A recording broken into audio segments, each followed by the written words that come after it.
Assalamualaikum warahmatullahi wabarakatuh. Siang ini kembali nih belajar bersama saya Dwi Arianto di tema 1, subtema 3, pembelajaran 4. Apakah adik-adik semua siap untuk pelajaran siang hari ini? Oke, kalau siap, di sini ada gambar peta Indonesia. Nah, gambar peta Indonesia ini, kalau kalian perhatikan, ada yang berwarna hijau dan berwarna biru. Yang berwarna hijau ini adalah daratan, dan yang berwarna biru yaitu lautan. Nah, jika kita perhatikan lebih dalam, bahwasanya Indonesia ini terdiri dari beberapa pulau, dan sebagian besar Indonesia ini adalah lautan. Kenapa demikian? Karena Indonesia ini adalah negara kepulauan, atau yang biasa disebut dengan negara maritim. Dan yang kita lihat sekarang itu adalah bentuk geografis. Nah, jadi jika kita perhatikan, ini adalah peta geografis ataupun bentuk geografis Indonesia. Nah, geografis Indonesia ini dapat mempengaruhi beberapa aspek. Yang pertama, ada aspek suku bangsa. Kenapa suku bangsa yang ada di Indonesia ini berbeda-beda?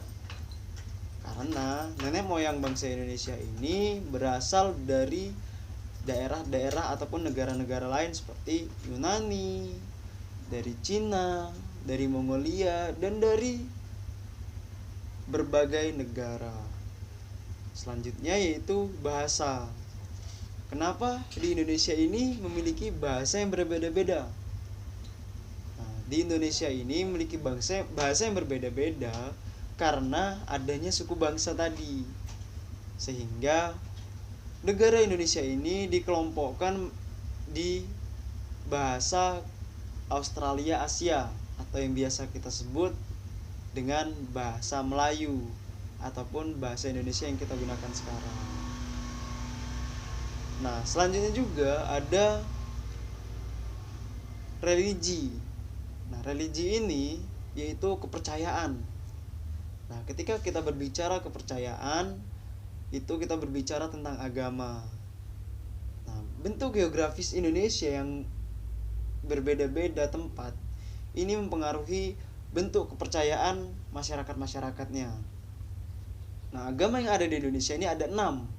Yang pertama ada Islam, ada Katolik, ada Kristen, ada Hindu, ada Buddha, dan ada Konghucu. Nah, setelah keberagaman dari religi ataupun kepercayaan, ada juga keberagaman seni dan budaya. Nah, karena adanya berbagai suku bangsa, karena adanya berbagai kepercayaan atau religi, ini mempengaruhi seni dan budaya yang ada di Indonesia. Karena di Indonesia ini banyak seninya ya. Jadi langsung saja kita bahas. Teman-teman semua boleh menebak gambar apa yang akan saya tampilkan. Setelah menebak, boleh disebutkan asalnya, namanya, dan dari daerah mana. Oke, gambar yang pertama. Ini adalah gambar. Ada yang tahu gambar apa? Iya, ini adalah gambar Reok Ponorogo. Ada yang tahu asalnya dari mana? Ya, asalnya adalah dari Indonesia asli. Tepatnya berada di daerah Ponorogo. Selanjutnya adalah gambar yang kedua. Gambar yang kedua ini, ada yang tahu gambar apa? Iya, ini adalah gambar barongsai yang berasal dari daerah Cina. Nah, barongsai ini adalah kebudayaan asli orang-orang Cina yang dibawa ke Indonesia karena adanya pendatang di Indonesia. Kalau teman-teman, kalau adik-adik semua sering menyaksikan barongsai yang ada di Indonesia, itu bukanlah kebudayaan asli dari Indonesia. tetapi kebudayaan yang dibawa oleh bangsa-bangsa China ke Indonesia gitu. Oke, selanjutnya gambar yang ketiga. Ini adalah salah satu tarian. Ada yang tahu nama tariannya? Iya, ini adalah tari kecak. Tari kecak ini juga berasal dari Indonesia asli, tepatnya dari Pulau Bali atau Pulau Dewata. Nah, tari kecak ini adalah sebuah kebudayaan yang diangkat dari kepercayaan. Nah, ini tadi bahwasanya keberagaman adat istiadat, keberagaman budaya, keberagaman suku bangsa, keberagaman religi itu menyebabkan keberagaman pula bentuk-bentuk kesenian ataupun kebudayaan.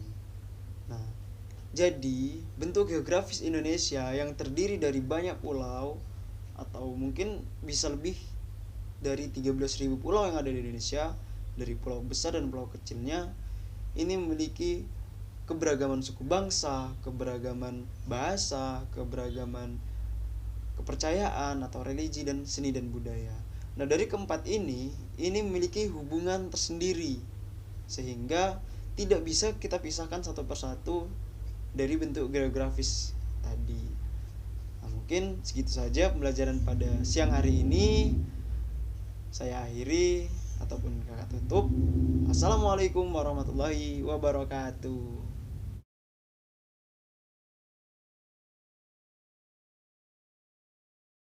Assalamualaikum warahmatullahi wabarakatuh. Halo anak-anak, selamat pagi. Apa kabar kalian hari ini? Nah, hari ini kita akan belajar tentang tema 1, subtema 3, pembelajaran keempat. Bagaimana, sudah siap untuk belajar hari ini? Nah, kalau sudah siap, mari kita mulai belajarnya. Jadi, coba kalian lihat di depan ini ada sebuah gambar sebuah kapal.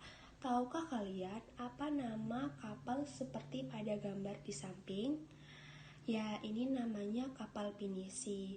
Kapal pinisi ini adalah kapal kebanggaan masyarakat Sulawesi Selatan.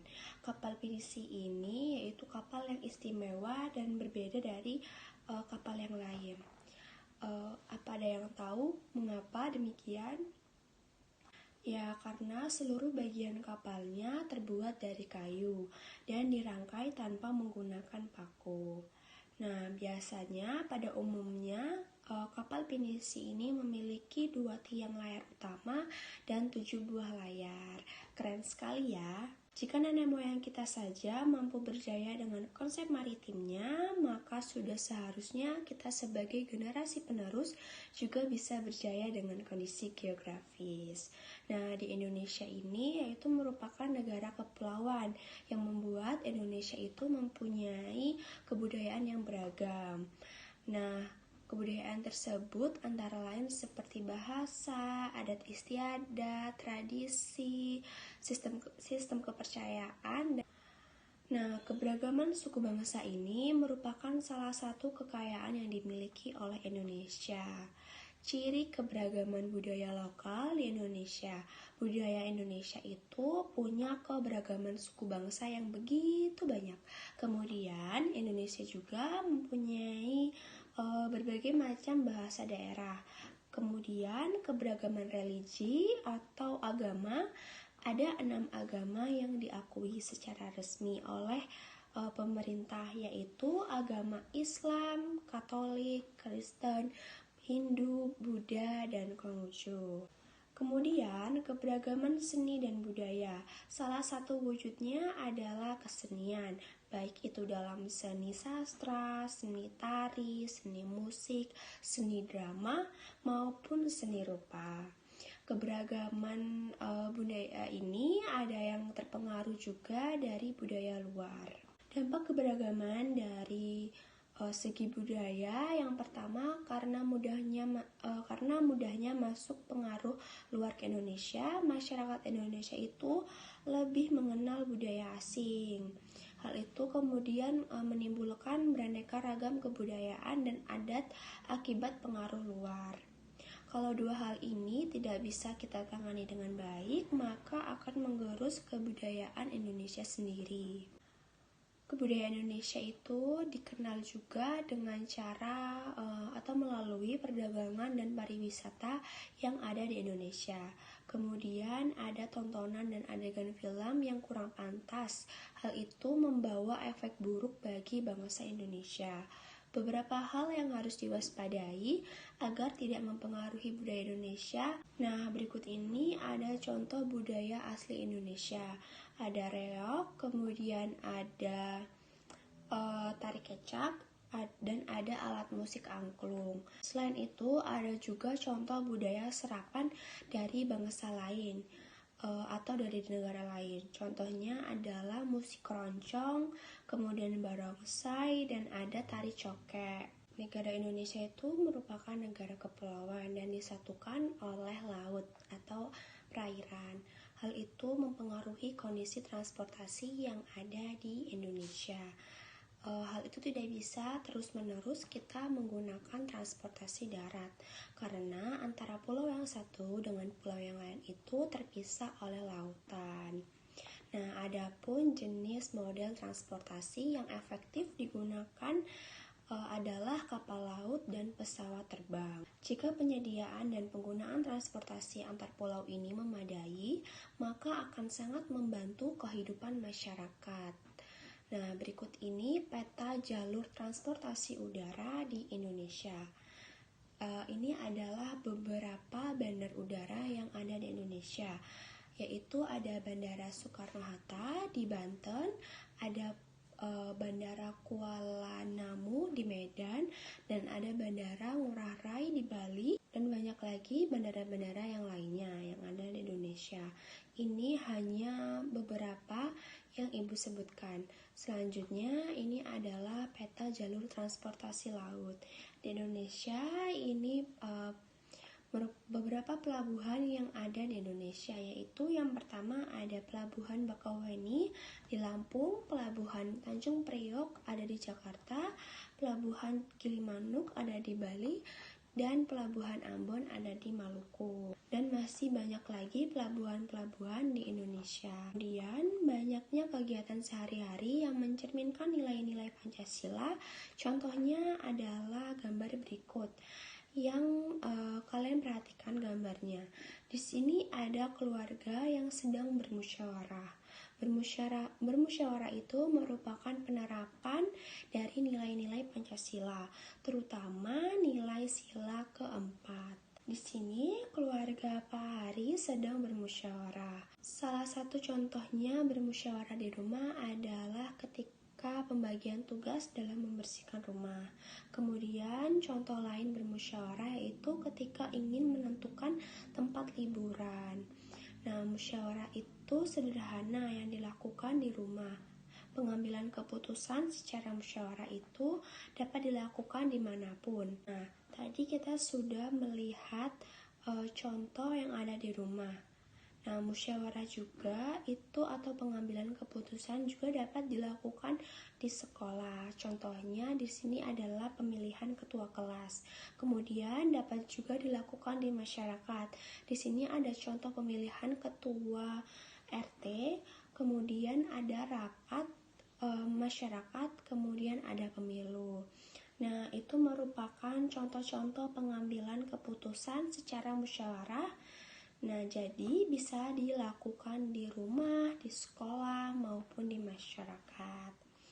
Baik, sekian penjelasan dari Ibu. Mudah-mudahan kalian dapat paham dan mengerti. Selanjutnya akan dilanjutkan oleh rekan Ibu. Terima kasih.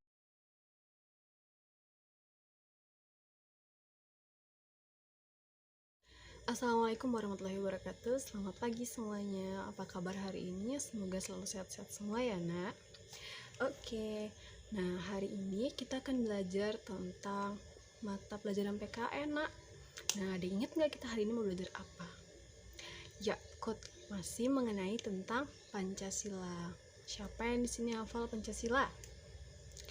Ya, Pancasila ada 5 sila. Nah, di sini tapi hari ini kita nggak akan belajar tentang menyebutkan Pancasila, tapi di sini kita akan belajar tentang contoh-contoh yang berkaitan dengan nilai Pancasila. Ya, siapa yang di sini tahu contoh-contoh apa saja yang berkaitan dengan nilai Pancasila? Nah, di sini Ibu akan ngasih contoh satu, yaitu misalkan pemilihan ketua kelas. Nah, itu cara pemilihannya gimana? Pasti dengan cara musyawarah, dengan cara voting. Nah, itu termasuk ke dalam nilai Pancasila. Bu, aku kurang paham. Oke, kita bahas nih. Siapa yang bisa menyebutkan Pancasila? Ayo. Ya, kita menyebutkan bareng-bareng ya. Pancasila. 1. Ketuhanan yang Maha Esa. 2. Kemanusiaan yang adil dan beradab. 3. Persatuan Indonesia. 4.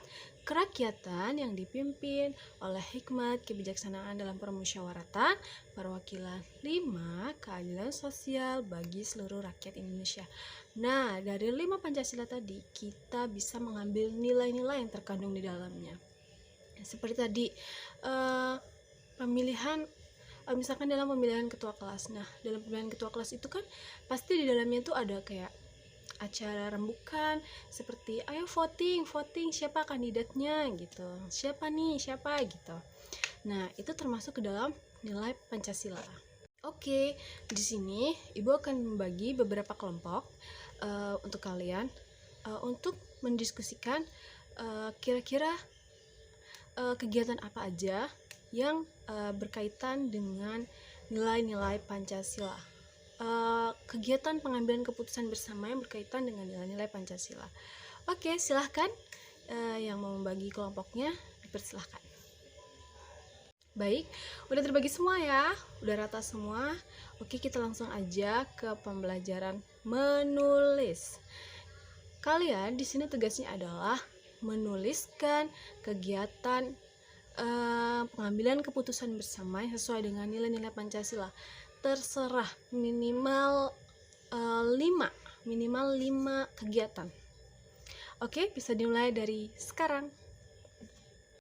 Baiklah, terima kasih atas pembelajaran hari ini. Kalian hebat banget, pinter-pinter banget, dan keren. Tetap semangat dan selalu jaga kesehatan. Wassalamualaikum warahmatullahi wabarakatuh.